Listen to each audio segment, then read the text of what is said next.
ọkùnrin kan bọ́ sílẹ̀ látorí ọ̀kadà yìnbọn lu oní POS àti ọmọ rẹ̀ nílùú Ìbàdàn. Ó ṣojú mi kòró kan ló ṣàlàyé bí ìdigunjalè náà ṣe wáyé nílùú Ìbàdàn.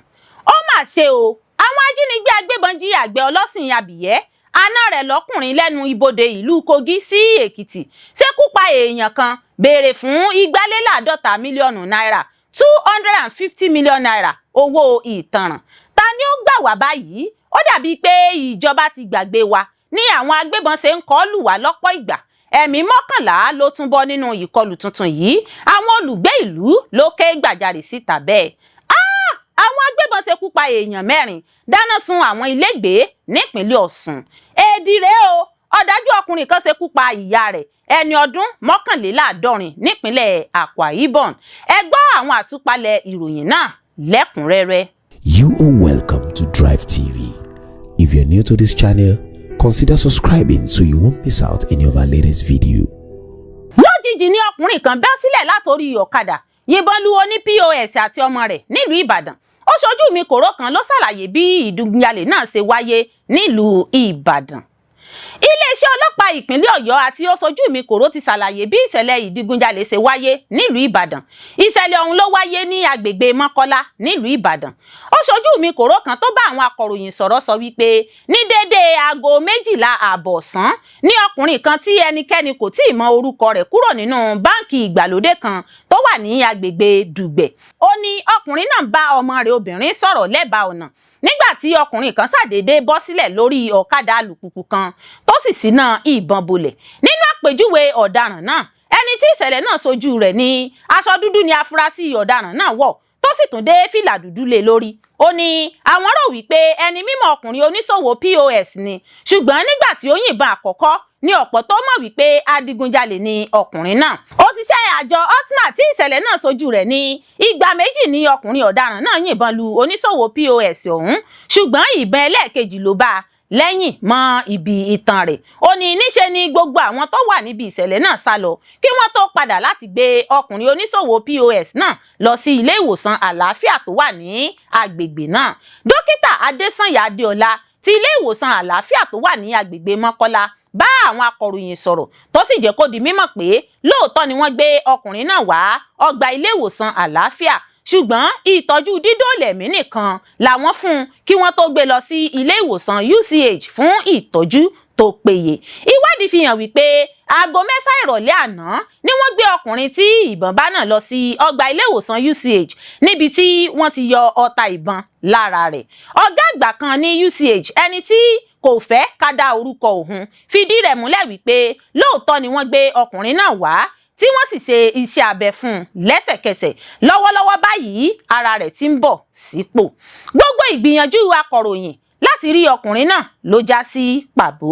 Nígbà tí àwọn akọ̀ròyìn kàn sí agbẹnusọ iléeṣẹ́ ọlọ́pàá Ọ̀yọ́ Adéwálé Òsífẹ̀sọ fìdí ìṣẹ̀lẹ̀ náà múlẹ̀ tó sì jẹ́ kó di mímọ̀ pé ẹnikẹ́ni kò bá ìṣẹ̀lẹ̀ náà lọ. Ó fi kún pé bó tilẹ̀ jẹ́ wípé ìbọn bá àwọn èèyàn méjì tí wọ́n sì farapa, ṣùgbọ́n ó tako àhesọ ọ̀rọ̀ kan tó wípé ìkọlù náà ṣẹlẹ̀ ní báǹkì kan. Òsífẹ̀sọ fìdí rẹ̀ múlẹ̀ wípé lábẹ́ afárá Mọ́kọ́lá ìlú Ìbàdàn ni ìṣẹ̀lẹ̀ náà ti wáyé. Ó ní ìwádìí ti bẹ̀rẹ̀ lórí ìṣẹ̀lẹ̀ náà, ó sì rọ àwọn aráàlú láti máa ṣe iṣẹ́ wọn lọ́nà tó bá òfin mu. Ó mà ṣe o, àwọn ajínigbé agbébọn jí àgbẹ̀ ọlọ́sìn abìyẹ́ àna rẹ̀ lọ́kùnrin lẹ́nu ibodè ìlú Kogi sí Èkìtì. Ṣekú pa èèyàn kan, béèrè fún 250 mílíọ̀nù náírà 250 mílíọ̀nù náírà owó ìtanràn. Àwọn ajínigbé agbébọn jí àgbẹ̀ kan gbé ní Yàgbà ẹnu ibodè ìlú láàrin ìpínlẹ̀ Kogi àti Èkìtì. Ọ̀kan lára mọ̀lẹ́bí sọ fáwọn akọ̀ròyìn pé olùfarakásá ọ̀hún Àjàyí Bello ni wọ́n jí gbé sá lọ lákòókò tó ń ṣiṣẹ́ lóko nǹkan ọ̀sìn abìyẹ́ rẹ̀. Ó sọ pé ó wà lóko rẹ̀ ní déédéé aago 9 òwúrọ̀ lọ́jọ́ Ajé Monday ọjọ́ 16 oṣù kẹfà nígbà tí àwọn ọ̀daràn náà jí gbé sá lọ. Ó ní wọ́n yìnbọn mọ́ àwọn èèyàn kan bákan náà.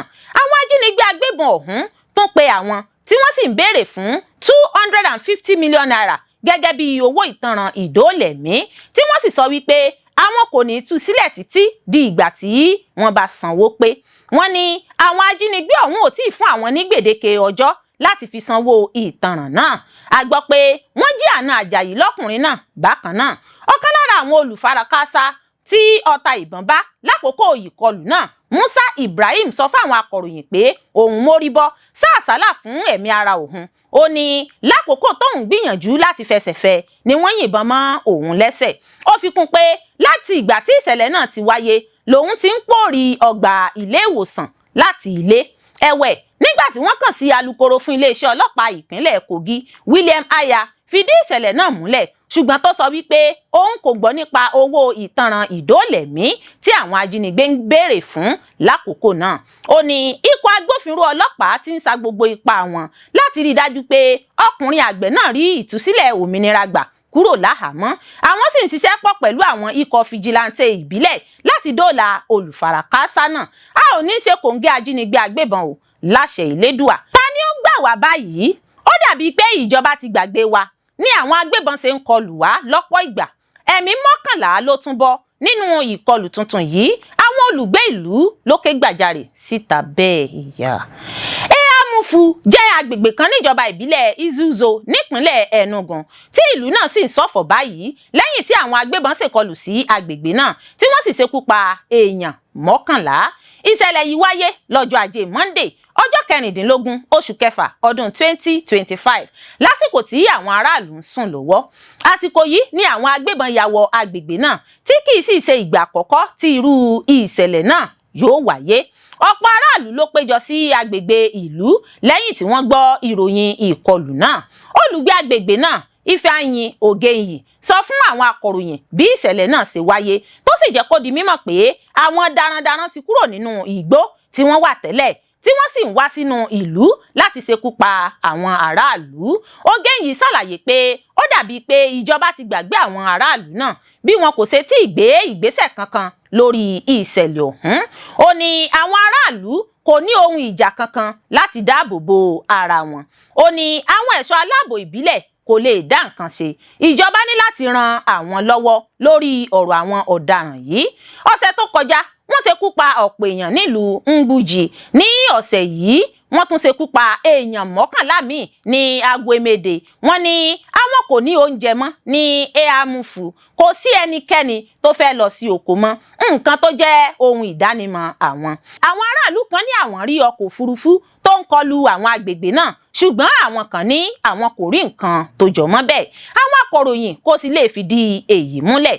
Nígbà tí àwọn akọ̀ròyìn kàn sí iléeṣẹ́ ọlọ́pàá nípínlẹ̀ Enugu nípa ìṣẹ̀lẹ̀ náà, wọn kò dáhùn sí ìpè àti àtẹ̀jíṣẹ́ wọn. Wàyí o, Peter Obi, olùdíje sípò ààrẹ lábẹ́ ẹgbẹ́ òṣèlú Labour Party ní ọdún 2023, tí kọ̀rọ̀ ojú sí ìṣẹ̀lẹ̀ ìpànìyàn tó wáyé nílùú Ehamufu. Ó ránṣẹ́ ìbánikẹ́dùn sí àwọn ìdílé tí ìṣẹ̀lẹ̀ náà kàn pẹ̀lú àtẹ̀jíṣẹ́ tó fi sórí òpó ayélujára Twitter rẹ̀. Ìkọlù tó ń wáyé ní Ehamufu ti ń wáyé tipẹ́. Ìkọlù yìí ní láti dópin kí àwọn èèyàn lè ní àlàáfíà. Ó ní àwọn kò ní dúró lásán káwọn máa wòran kí wọ́n máa ṣekú pa àwọn àgbẹ̀ tí ọ̀pọ̀ nínú wọn kò sì lè lọ sí oko mọ́ láti lọ kó èrè oko wọn wálé. Ẹ wá nǹkan ṣe sí ọ̀rọ̀ ètò ààbò tó mẹ́hẹ̀ o lórílẹ̀‐èdè Nàìjíríà. Àwọn agbébọn ṣekú pa èèyàn 4, dáná sun àwọn ilégbèé nípínlẹ̀ Ọ̀ṣun. Ó mà ṣe o, kò dín ní èèyàn 4 tí wọ́n fìdí ikú wọn múlẹ̀ lọ́jọ́ Ẹtì Friday bí àwọn afurasí agbébọn ṣèṣe kọlù sí ìlú Ìdó-Ayégúnlẹ̀, ìlú kan lẹ́bàá ìlú Ẹ̀sà Òkè nípínlẹ̀ Ọ̀ṣun. Àwọn aṣekúpani ọ̀hún tó dáná sun àwọn ilégbèé nílùú náà. Níṣe ni wọ́n bà dúkìá àwọn olùgbé ìlú jẹ́ lákòókò ìkọlù ọ̀hún. Àwọn tó ṣe ìkọlù náà ní pàtó ní ẹnikẹ́ni kò kọ́kọ́ mọ̀, ṣùgbọ́n ọba ńlá ti Ìdó-Ayégúnlẹ̀, Ìbírónkẹ́ Adébùsúyì, fẹ̀sùn kàn nínú ìfọ̀rọ̀wánilẹ́nuwò pẹ̀lú ìròyìn Punch lójú òpó ayélujára. Ó sọ wípé àwọn aṣekúpani náà wá láti ìlú Ẹ̀sà Òkè. Gẹ́gẹ́ bí ìròyìn tó tẹ̀ wá lọ́wọ́, àwọn èèyàn ìlú Ẹ̀sà Òkè àti Ìdó-Ayégúnlẹ̀ ni wọ́n ti ní ìfàǹfà èdè àìyedè láti oṣù kìíní ọdún yìí lẹ́yìn tí wọ́n yan ọmọ ọba Olúwatìmílẹ́yìn Olúyẹmí Àjàyí gẹ́gẹ́ bí olójúdó ti Ìdó-Ayégúnlẹ̀ nípasẹ̀ ìjọba ìpínlẹ̀ Ọ̀ṣun.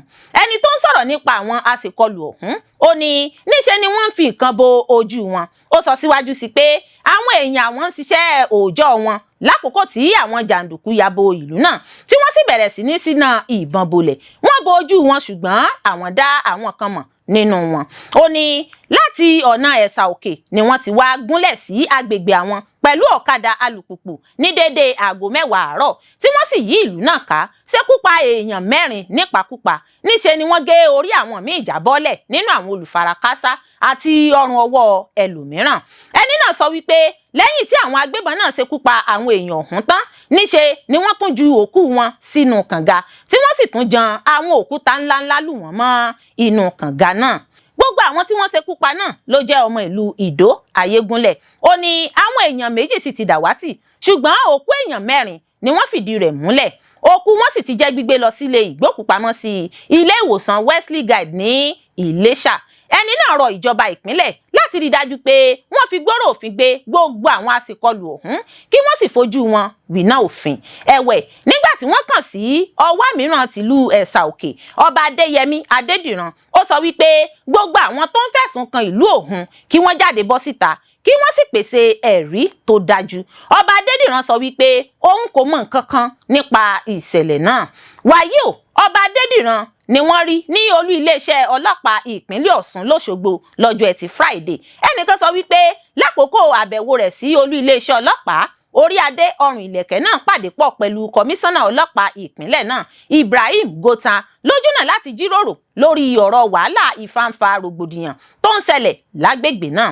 Ẹni tó ń sọ nípa bí ipò ètò ààbò ṣe wà ní Ìdó Ayégúnlẹ̀, agbẹnusọ fún iléeṣẹ́ ọlọ́pàá ìpínlẹ̀ náà Abíọ́dún Ọ̀jẹ̀lábí sọ wípé aláìlẹ̀ ló ṣokùnfà èdè àìyedè àríyànjiyàn tó yọrí sí ìjà wàhálà rògbòdìyàn tó wáyé. Ó fìdí òkú àwọn èèyàn 4 múlẹ̀ bákan náà. Ó ní kọmíṣánná ọlọ́pàá náà ṣàbẹ̀wò sí ibi tí ìṣẹ̀lẹ̀ ọ̀hún ti wáyé lọ́jọ́ Ẹtì Friday. Ó ní àìtètè gbé àwọn olùfarakásá náà lọ ọgbà ilé ìwòsàn ló ṣokùnfà ikú wọn. Ó ní ọ̀pọ̀ dúkìá ló jóná, wọn kò tí ì náwó gan ẹnikẹ́ni, ṣùgbọ́n wọ́n ti ṣàwárí nǹkan tí yóò ṣèrànwọ́ fún iṣẹ́ ìwádìí ìfimúfínlẹ̀. Iléeṣẹ́ ọlọ́pàá fi dá àwọn aráàlú lójú pé nípa oore ọ̀fẹ́ Ọlọ́run, àwọn yóò náwó gan àwọn àṣeláàbí náà, àwọn yóò sì fojú wọn wìnà òfin. A ò ní kúkú òjijì o, lọ́lá Olódùmarè. Èdìrè o, ọ̀dájú ọkùnrin kan ṣekú pa ìyá rẹ̀ ẹni ọdún 71 nípínlẹ̀ Akwa Ibom. Iléeṣẹ́ ọlọ́pàá ìpínlẹ̀ Akwa Ibom ti fi gbòòrò òfin gbé arákùnrin kan Alexander Peter fẹ̀sùn pé ó ṣá ìyá rẹ̀ abilékọ Anthony Peter ẹni ọdún 71 nísàkúsà pa dójú ikú pẹ̀lú àdá. Ìṣẹ̀lẹ̀ ọ̀hún ló wáyé lábúlé Ikot Ihang níjọba ìbílẹ̀ Oruk Anam nípínlẹ̀ náà. Kọmíṣánná ọlọ́pàá ìpínlẹ̀ ọ̀hún CP Baba Mohammed fìdí ìfigbòòrò òfin gbé náà múlẹ̀ lákòókò ìpàdé àwọn oníròyìn èyí tó wáyé lọ́jọ́bọ̀ tọ́sídẹ̀ẹ́ ní olúléeṣẹ́ ọlọ́pàá ní Ikot Apan, Uyo. Kọmíṣánná ọlọ́pàá jẹ́ kó di mọ̀ pé afurasí náà Alexander ló jẹ́ nínáwó gan lọ́jọ́ 10 oṣù kẹfà tí iṣẹ́ ìwádìí sì ti ń lọ lọ́wọ́ láti mọ ohun pàtó tó ṣokùnfà ìṣekúpàyàn nípakúpa. Kọmíṣánná ọlọ́pàá bákan náà kéde pé àpapọ̀ 50 afurasí ló jẹ́ fífi gbòòrò òfin gbé káàkiri ìpínlẹ̀ náà lọ́sẹ̀ 6 tó kọjá lọ látàrí àwọn oríṣiríṣi ìwà ọ̀daràn. Láfikún, iléeṣẹ́ náà tún ṣàwárí àwọn ohun ìjagun olóró ó lé ní 50 níye, àwọn ìbọn àti ọta ìbọn lákòókò náà. Ìṣẹ̀lẹ̀ ìṣekúpani ọ̀hún bá àwọn olùgbé ìlú lójijì bí ó ṣe jẹ́ pé ọmọ náà ló ṣekú pa ìyá rẹ̀. Àwọn ọlọ́pàá sọ wípé ìwádìí ìfimúfínlẹ̀ sì ń tẹ̀síwájú láti mọ ohun tó ṣokùnfà ìṣẹ̀lẹ̀ náà ní pàtó. Èdè ayé kò ní mú wa o, a ò sì ní ṣìṣe láṣẹ Elédùà. Ẹ ṣé púpọ̀ fún gbígbọ́ àti wíwò tí ẹ̀ ń wò wá.